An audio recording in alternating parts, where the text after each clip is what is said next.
MPSC गट ब परीक्षा झाली. आता मुख्य परीक्षेचा अभ्यास करताना तुम्हाला अभ्यासक्रम माहिती असणे गरजेचं आहे.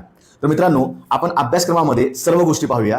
एक एक गोष्ट महत्त्वाची आहे, एक एक घटक महत्त्वाचा आहे. मुख्य परीक्षा गट ब यामध्ये आपल्याला पाहता येईल परीक्षा योजनेमध्ये एकूण 2 पेपर आहेत, बरोबर. म्हणजे एकूण 400 मार्काची परीक्षा असणार आहे. 200 लक्षात ठेवायचं. फक्त PSI साठी शारीरिक चाचणी असेल, 100 गुण असतील, त्याला मुलाखत 40 गुणांची असेल. बाकी STI ASO किंवा SR पदांना कुठली मुलाखत नसणार आहे, लक्षात ठेवायचं, किंवा शारीरिक चाचणी पण नसणार आहे. आता जो पहिला पेपर आहे तो भाषेचा आहे, लँग्वेजचा आहे, मराठी इंग्रजी. एकूण 50 प्रश्न, 100 गुण. दर्जा 12वीचा आणि इकडे पदवीचा आहे आणि MCQ टाईप आहे. ठीक आहे, एका तासाचा आपला वेळ असणार आहे.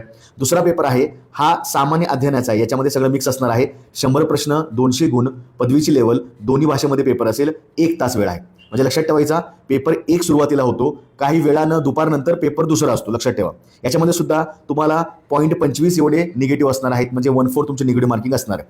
आता अभ्यासक्रम पाहिला तर मराठी इंग्रजी दोन्ही व्याकरणाचे भाग आहेत. आता हा तुम्ही जो घटक आहे हा तुम्ही घटक यापूर्वी केलेला नाही, ठीक आहे. पण पूर्व परीक्षेचा जो घटक आहे तो बऱ्याचपैकी तुम्हाला मुख्यला सुद्धा रिपीट होऊन जाईल. जसं की तुम्ही गणित बुद्धिमत्ता पाहू शकता किंवा चालू घडामोडी पाहू शकता.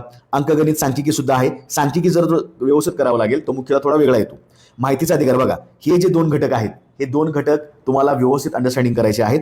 RTI कायदा आणि महाराष्ट्र लोकसेवा हक्क अधिनियम कायदा. त्यानंतर राज्यव्यवस्था पूर्ण आहे तसा तुम्हाला प्रिलिमचा भाग असणार आहे. आधुनिक भारताचा, विशेषतः महाराष्ट्राचा इतिहास तो सुद्धा सेम आहे. भारताचा व महाराष्ट्राचा भूगोल हे सुद्धा लक्षात ठेवायचा.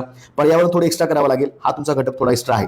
सामान्य विज्ञान बऱ्यापैकी सेम आहे, पण तंत्रज्ञान याच्यामध्ये एक्स्ट्रा येतं, जसं की दूरसंवेदन, हवाई व ड्रोन छायाचित्र. त्यानंतर GIS GPS या 2 गोष्टी तुम्हाला वेगळ्या कराव्या लागतील. इकॉनॉमिक्स सुद्धा बऱ्यापैकी सेम आहे. म्हणजेच काय, बराचसा घटक आहे तो पूर्व परीक्षेला तुम्ही जो अभ्यास केला असेल तोच तुम्हाला रिपीट होणार आहे.